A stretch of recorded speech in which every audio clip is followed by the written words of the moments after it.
All right, here we are live again.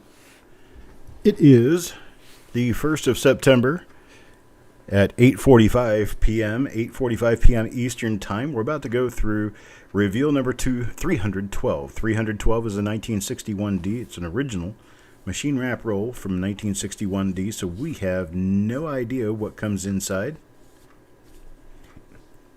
Could be all kinds of nifty, neato things in here. And for right now, I want to just wait and see how many more people come in because I wanted to sort of show off a little bit and make an announcement or two. I think it took us, well, it took the effort of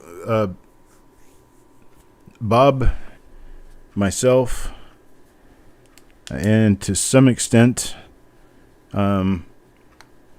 Brian Allen, to get from 2,000 to 20,000 to 25,000 images on the website. The 25,000th image was October 15th of last year. So we're coming on less than, and that took probably 4 years, 3 or 4 years to do. And so here we are, and in just under a year, we've made it to over 29,000 images. So we're at 29,068 images. You can see that right here, 29,068 images.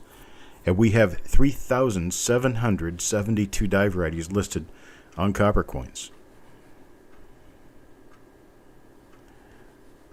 Good evening, Got Boost, Malcolm, Stephen A., Mac McBride, and Eric is back again.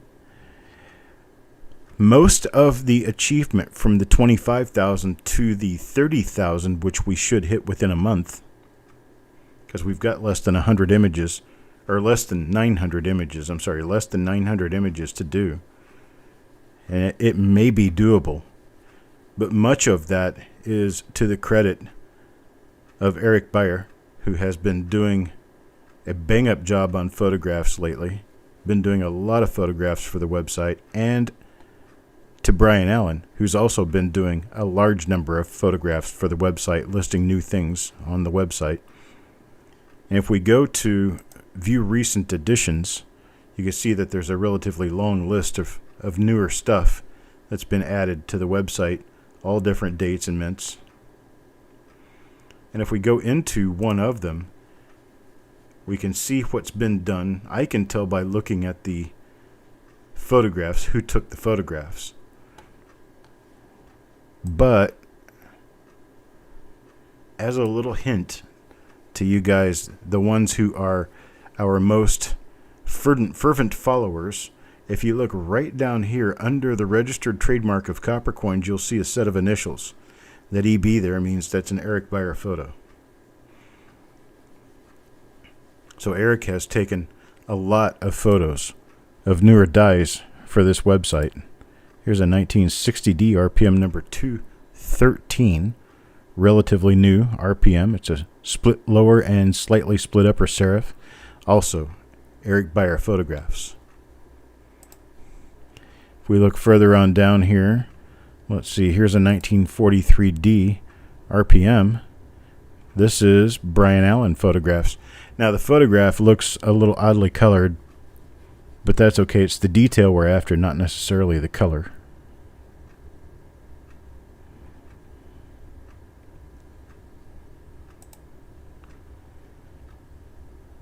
Let's see about this one. 1942P, double die reverse number 13. Look how thick that E is and the L. Nice extra thickness going on there. Got some separation in pluribus. Very nice. Another Eric Beyer set of photos. So my appreciation goes out to Eric and to Brian for helping bring this website to the point where it is now. So let's take a look at 1961 D, and we're not going to see a whole lot for double dies. We have one double die obverse listed. It has a little bar above the L in Liberty, and we have a minor double die reverse listed. Not very much there, but you can kind of see it Especially if you look on the end right here, you can see that that serif is stretched out a lot. So not a very obvious double die reverse. Mint marks, RPMs, repunch mint marks are what we're after on 1961D. This is actually a D over horizontal D. That image is kind of horrible. I would prefer to use this one. This is a newer image. This one is probably an Eric Beyer image here. Shows the markers very well.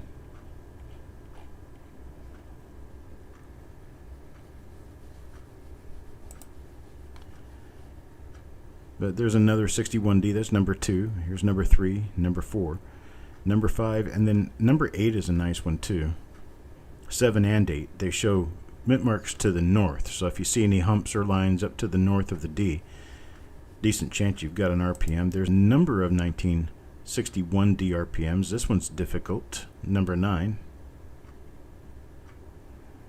There's a number of the RPMs. There's a number of them that are somewhat difficult to find. So that's more or less what we're after, is the RPMs. We'll take a look at the reverse on the first 10 coins on this, and then we'll just get moving along. Let's go back and take a look at that double die reverse again to see what markers we can pull, so that we'll know a little bit more about what to look for.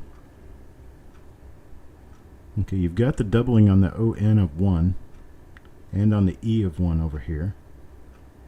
A little bit of extra thickness going on at the lower part of cent. And although it doesn't show it very well, there's a clash mark here. And then this is a die scratch going from the top of the 1 to the bow tie, or just under the bow tie. A few die scratches in Liberty, so there's not really a whole lot discerning here, except that the mint mark is punched somewhat high and closer to the 9, so we can remember that too.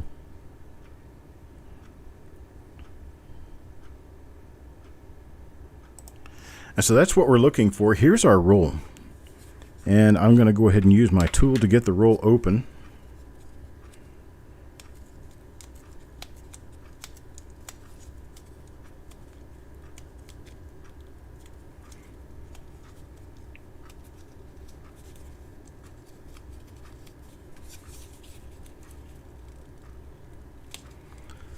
This one wasn't wrapped very tightly, but it was wrapped well.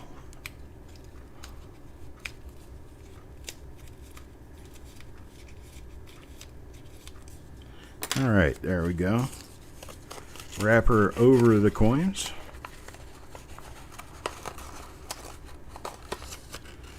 Hello, Marked Money Tech.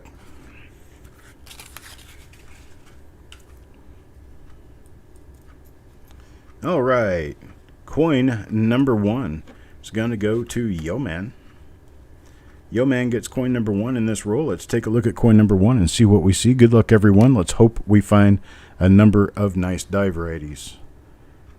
And coin number 1 turns out to be, it appears normal so far.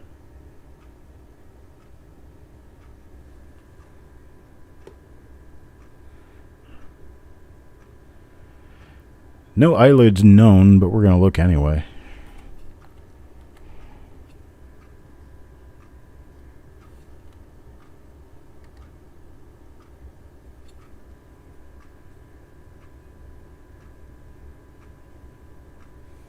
Take a look at the reverse. Let's see about the position of the D mint mark. Well, that actually is about the right position for the double die reverse. And this is not the double die reverse. So that's coin number 1. Best coin I found in a reveal. There have been a few of them. Actually, one of the better ones that I found was a 1956 Philadelphia. It's a proof double die reverse, FS listed double die reverse, and then we found an FS listed 1956 proof double die obverse in the same roll. But that wasn't like a bankroll or anything. Proofs are not issued in rolls; they're issued only in proof sets. It's a very minor split lower serif. I don't know if it's going to be a listable one. but it is there nonetheless. You can see it right there. What do you think, Eric?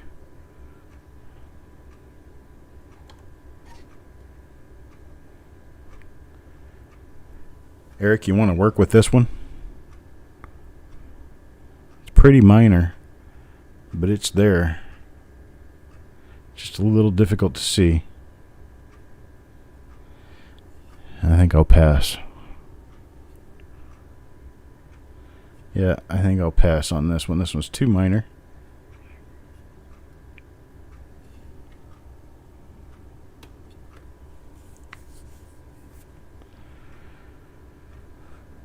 Keep moving around on this and look for anything else that we might have.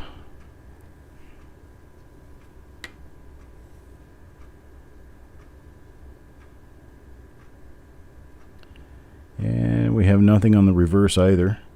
So that was Thomas. Now coin number 3.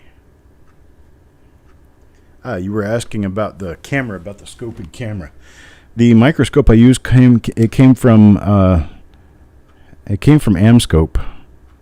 So it's a microscope manufacturer distributor. The scope and the camera came together. The camera is an 18 megapixel camera that fits on the trinocular mount of the microscope. So the camera sits on the microscope all the time. It's a stereo optical infinite zoom microscope at 0.5 to 3.5x with 10x eyepieces.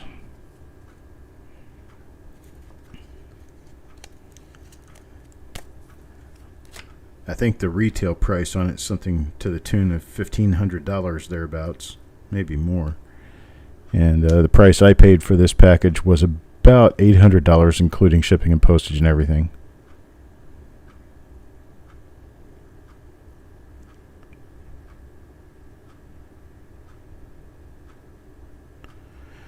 Affiliate links. I actually asked them about doing something for them in the sense of being able to advertise them on my streams and have them give me discount on replacements or discount on other parts, perhaps a replacement camera or something to that effect, and they didn't seem interested. No interest at all. So I haven't done much to try to give them any props because, well, they don't seem interested in doing me any good.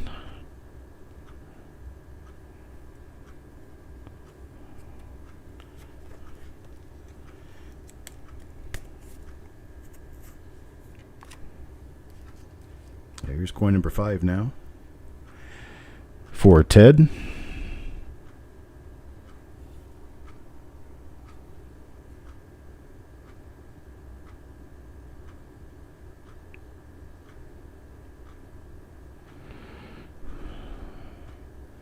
Looking around the top of that D, I saw something that kind of looked like the little bit of a shadow that comes out of a very weak punching to the north, but I just can't really make anything out at any other angle except that one angle, this one right here. It's just going to be a die scratch, I'm sure.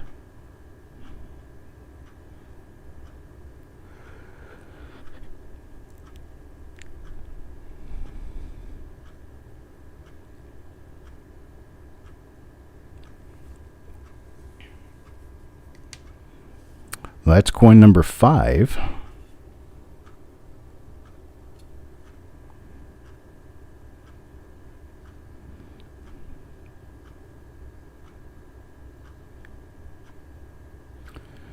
No hub doubling.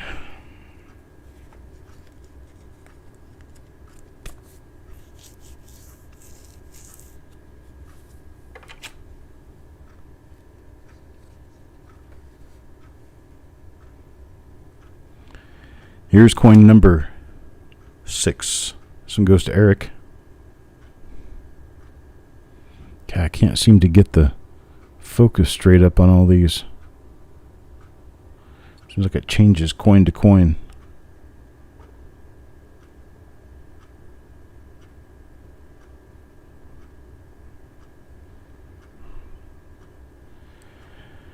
Yeah, I'm not sure the people at Amscope are really excited about coin people. I think they're a whole lot more in tune with labs and medical and stuff like that, science labs. I don't think their main bread and butter comes from coin collectors. Because I can tell you for sure they didn't seem excited at all about the fact that a coin person was going to be using one of their microscopes on streams.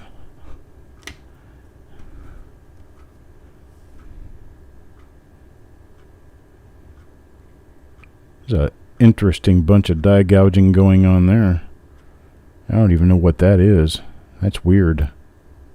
That's something else right there. Tell you what. Bunch of little marks. And it is an RPM.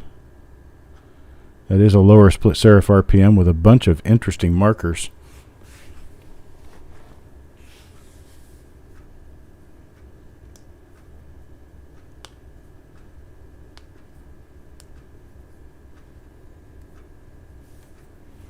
Oh, wow.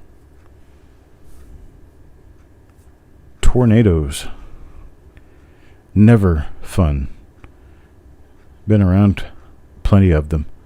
They're still never fun, no matter how many you go through. I'm glad you're doing well, yo man.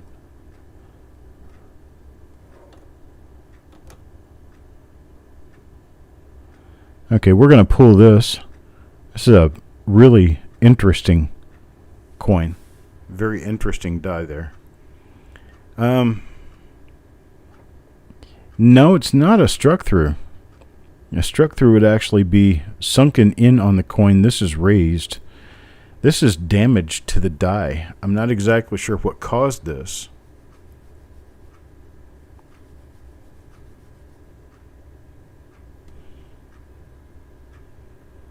But it's got markers everywhere. There's one up there along the front of the vest.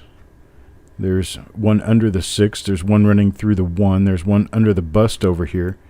Something really happened to this die. I'm unsure what it would be, but something really happened. So there we go. That's RPM number 1 for this roll. Goes to Deanne. Doug Reese.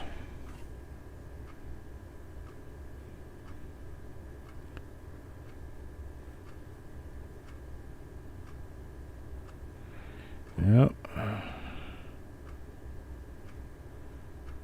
Not seeing anything there.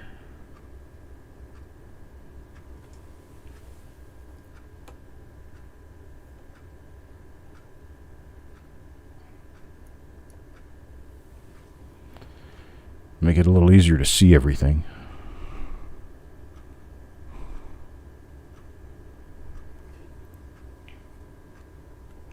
Hey, you farm dog.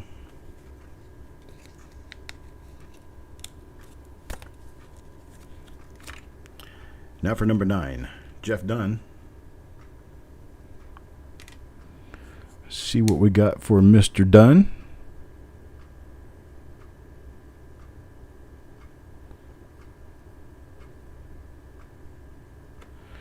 Looks like our only die variety so far is a split lower serif that has some very funky looking markers on the obverse.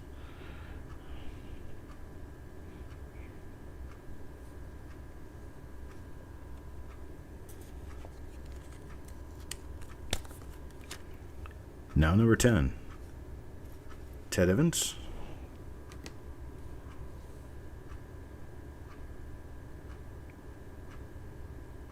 It's a different marker, but this one happens to be on a normal coin otherwise. Very interesting die gouge that we got there. Possibly running on the press at the same time as the other one. Perhaps there was a press operator who was abusive toward the machine. And it shows. There's one for Yo Man, coin number 11.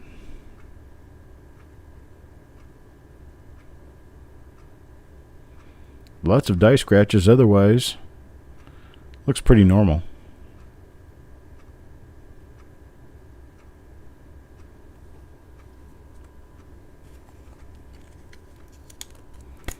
How about number 12 now? Thomas Murphy.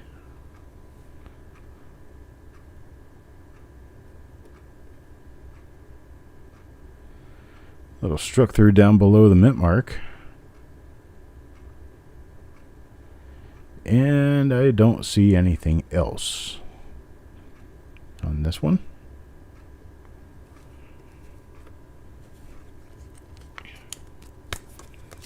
Now number 13.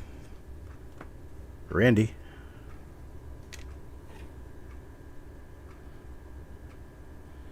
Number 13. Got a nothing going on here.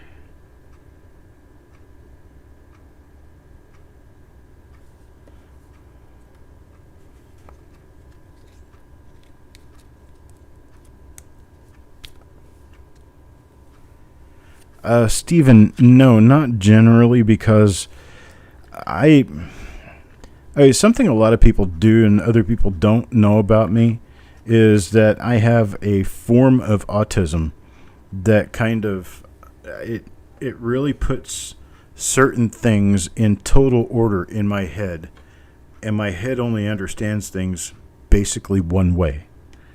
And die varieties are the manifestation of doubling on the die as a result of how the design was placed into the die, either the mint mark or the design elements themselves by hubbing. Or could be by the date and how the date was punched into the die if it happens to be a series on which the date was punched, which is not the case for Lincoln Cents. But anyhow, so they're double dies, repunch mint marks, and repunched dates, basically. And that is the subset of numismatics that we know of as die varieties.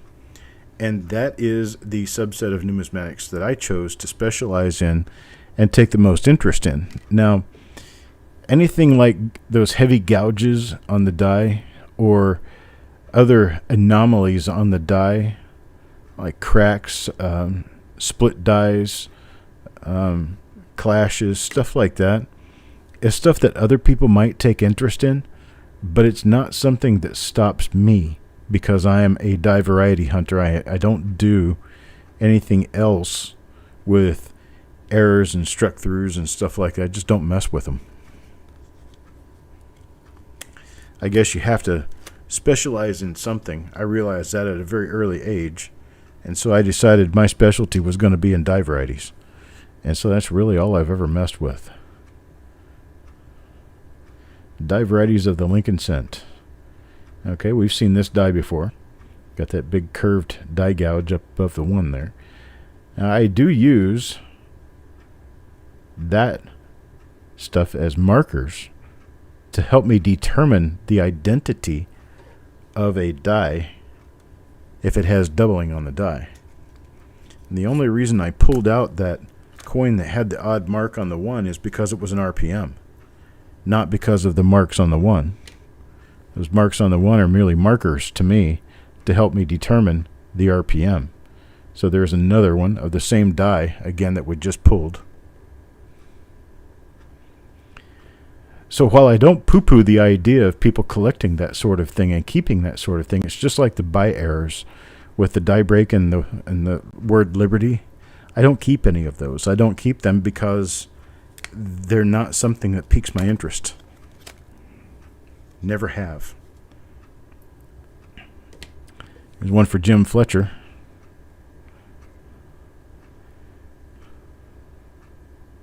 I actually started my specialization in die varieties in the Lincoln Cent around 1984. So it's been a long time I've been doing this.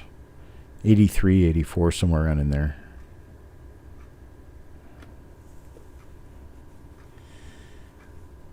I found my first die variety as a result of looking in a new red book that my mother bought for me. My first red book had come from a garage sale. my first red book. My first red book was a 1969 model, and I was using it around 1975. So it was a little bit old by the time I got a hold of it. There's another one of those. It does have a lower split serif, so we are going to hold it out because it is an RPM. But the first new red book I got was in 1984. My mother bought it for me on a whim. Went into the bookstore and got a red book for me.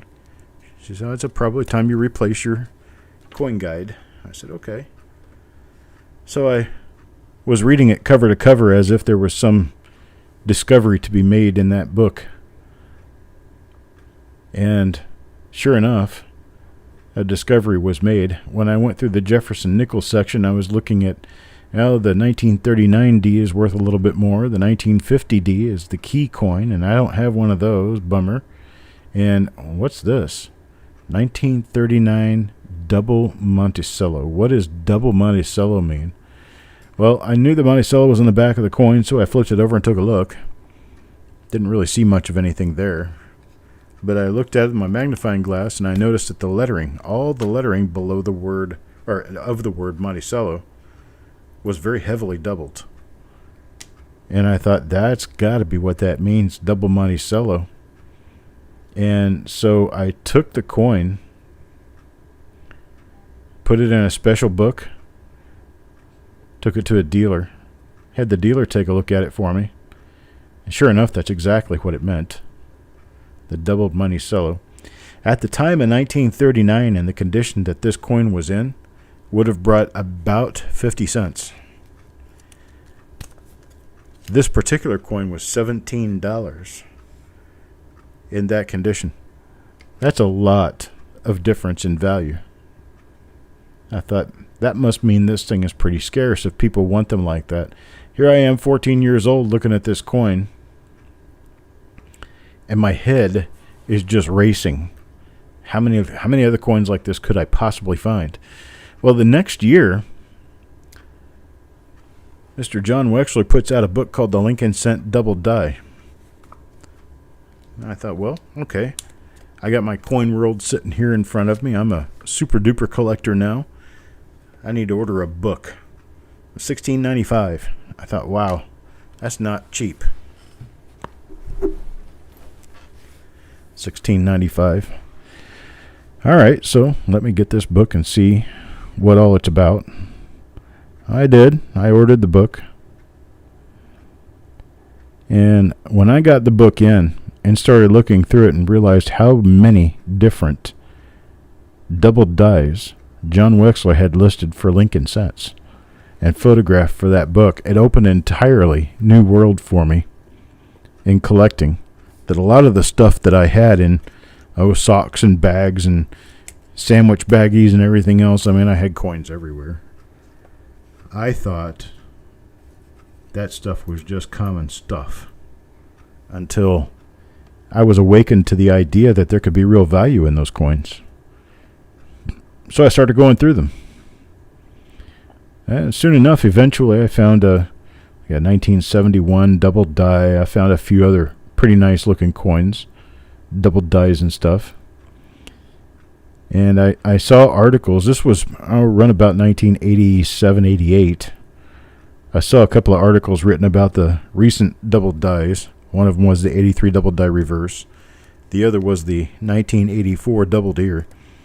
And I was reading about those, and I was seeing that people were offering them in the classified section of the coin world for $50, $75 for the 83, and then the 84 was running $20, $25. I'm thinking, wow. There's a lot of value tied up in coins if you can just find the coins, right? So I was off on a mission. Got myself a loop and started buying rolls of pennies from at the time I was stationed in Germany, and I was buying them from the credit union on base, the Federal Credit Union. And I don't know how many thousands of coins I went through while I was stationed in Germany. I'd go through them, then I'd take them back to the credit union, turn them back in, get more. I'd mark the rolls so I would know if I got the same rolls back. Always interesting, always fun to do. And I thought, well, this is really going to make something out of me someday. There's another one of those. We're really going to go somewhere with this. So this one's for Jeff Dunn. Congratulations, Mr. Dunn. You got one of those very strange looking coins. Coin number 26. Now coin number 27 goes to Carl. I spent about the next 5 years, maybe 5 to 10 years, collecting die varieties and looking for what I could find and what I could find. I got stationed in Oklahoma, moved from Germany to Oklahoma, continued my quest once I lived in Oklahoma. I did a lot of work with sports memorabilia, like autographed balls, autographed bats, jerseys, baseball cards, things like that. And in time that I wasn't spending putting cards in order or dealing with cards, I was looking through pennies. Spent years doing it. It was really fun. And of course I started going to coin shows, and then I started going to some of the more major coin shows. Started going to some of the national coin shows and some of the larger dealers and larger collectors and registry set collectors and things. Those people started to get to know me a little bit. And after a while, after I had started working on copper coins and photographing coins for copper coins, kind of got serious. Got to be a thing, you know. People recognized me for the work that I had done. So I just stuck with it, kept doing it. After a while, my searching for varieties became buying and selling varieties. And then it just became buying and selling Lincoln cents in general. Yeah, a few rolls, few bags, this, that, and the other. There was a period of time that I would buy rolls off of eBay, whatnot, or wherever. I didn't notice that was a big gouge right there on his vest. Leads up to this right here, which is probably a relationship to the other gouge. We've seen this die. I just hadn't recognized that of the gouge yet. But there was a period of time on eBay, probably 1999 to about 2002 or 2003, that I would go through all the rolls that I found. I'd go through them, and then I would piecemeal the coins back together and sell them for double face value. And double face value for a 1960 roll. I was selling them at $1 a roll and 100 rolls a box. So I would mail a medium flat rate box, postage paid, for $100. And that's how I sold the rolls that I went through. Did that for years. And then after a while I decided, it's a lot of fun going through this stuff. It's a lot of fun being able to look for the goodies. Why don't I just sell rolls and let other people go looking for the goodies? There's another one of them right there. So I'll sell the rolls and I'll let other people look for the goodies. Oh, this one goes to Lucy. Lucy's only coin in the roll, and she gets one of the RPMs. Very nice. And so that's what I do now. I source and buy material that likely has not been searched or gone through, just so I can sell it to collectors like you who want to go through it. And there are a lot of people finding a lot of stuff in the material I sell. I don't search any of it. I don't want to search any of it. I want you guys to have the fun with it. Sometimes I get a bum rap. I buy rolls that were already searched and don't know it until after I've sold half of them. But most of the time, what I buy and what I sell is very clean, good original material, which is becoming more and more difficult to find and more expensive to purchase when you do find it.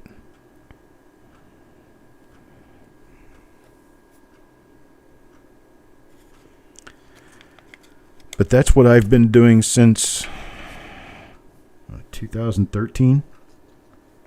I think when I started this part of things.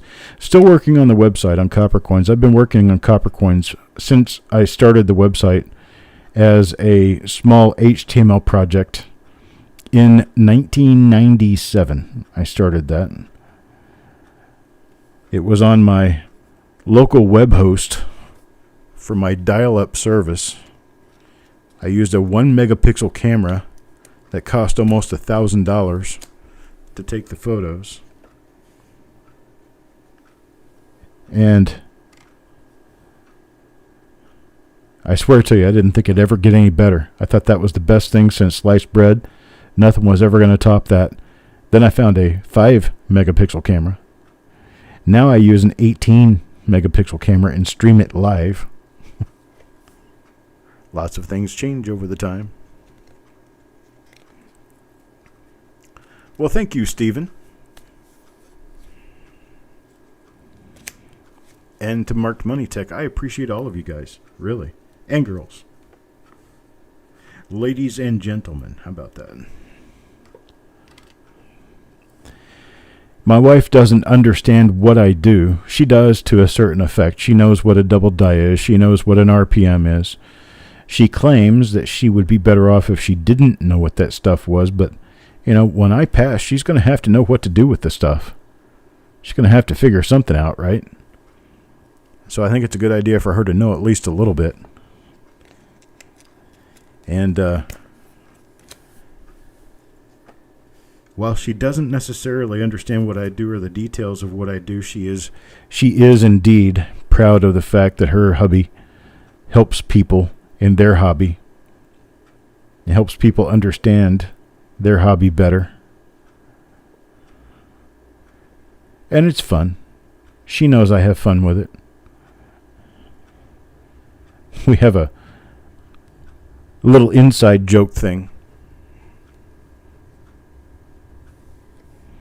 The inside joke thing what we've got is, we'll do dinner. We went out to dinner this evening. We went to the local Mexican restaurant, and we had some Hispanic food. And we came back home, and we're kind of in the threat of getting some rain, so I decided it was time to go ahead and cut the grass. So I mowed the grass. That takes almost an hour on my yard. Pretty big yard. And I came inside, took a shower after I finished my mowing, and got finished with my shower and got dressed and got everything together and went in the living room, and I said to the wife, I said, well, guess I'm about to go back up to work. She said, okay, well, I'll see you tomorrow morning. She knows when I come back up here to go to work in the evening, I'm not coming down till after she's in bed. And she'll watch TV until 10, 11 o'clock, and then she goes to bed. That's her wind down time. What do I have down there? Huh. That's interesting. Underneath the L.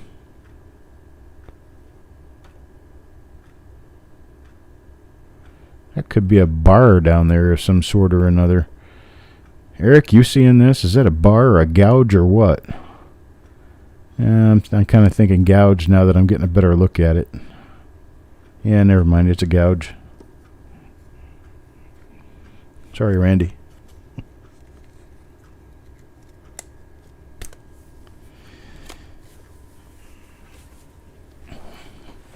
But she gets it. She understands.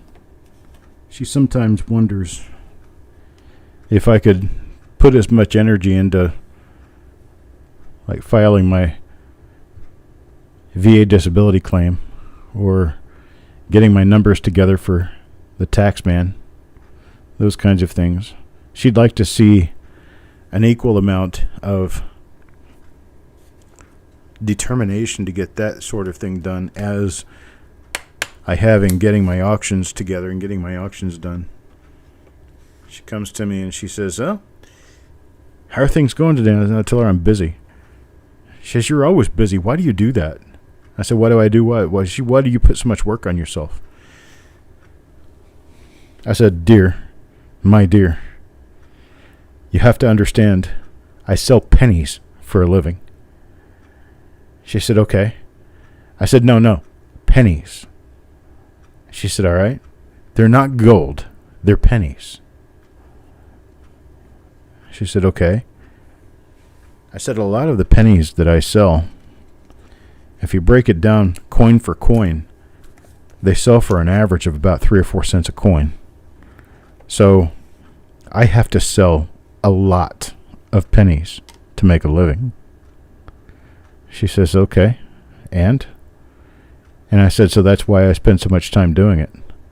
Because it is definitely not an easy job.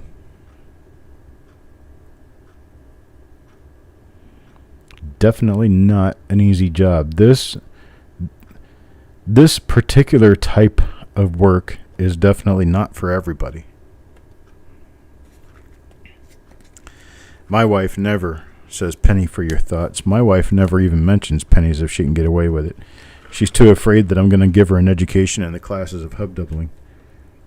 Penny for your thoughts? Well, as a matter of fact, Class 6 hubdoubling. Never mind. I'm not that bad. I used to be. But I'm not quite that bad anymore.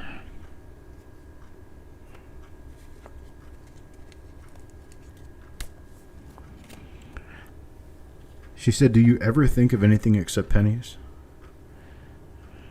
Well, no. I do have to think about how to cook dinner sometimes. But no, most of the time my brain is pretty firmly planted in what I do. She said today, I just don't think you do very well at a regular job. I said, what's a regular job? She said, one where you have to go to work in the morning and you go home in the afternoon. I said, I don't know. I'd do just fine if they had a couch I could take my nap on.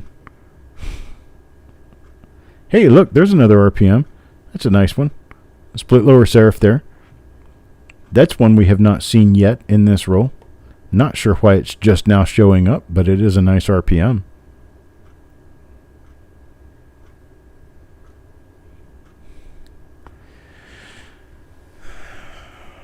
Yeah, I understand, Eric. I get it. Yeah, I'm supposed to think about her. And I do. Not quite in the way that she might think. It's more for me, marriage is a level of comfort with each other. It's a thing that you are definitely comfortable being with the person. And you would never want to have to live life without them. But at the same time, if they don't really share in your interest, your life is kind of led separate from theirs. She doesn't really have any hobbies. She doesn't really have any interests. She doesn't really do much of anything other than her work and playing with her phone and watching movies. And I don't have that capability of having that kind of downtime. My brain is always rushing. If I'm not broadcasting a show, I'm sorting rolls, dealing with inventory, photographing coins. Hey, there we go. There's another one. Planning reveals, working on advertising, working on artwork of some sort. I'm always doing something. I'm a type of person that doesn't sit still, no matter what. And the last coin of the roll, coin number 50, is for Sissy. This roll hasn't turned out to be quite as productive as I was hoping it might be. 61D rolls can have a number of really nice RPMs in them. This one had a minor RPM that has some really weird die markers. And that'll help us out a little. There's only about a dozen of them, though. Not even a dozen. It's about a half dozen, actually. Looks like 5. They're coins numbered 49, 32, 26, 19, and 7. Night, David. Those go to Deanne, Marshall, Jeff Dunn, Lucy, and Malcolm.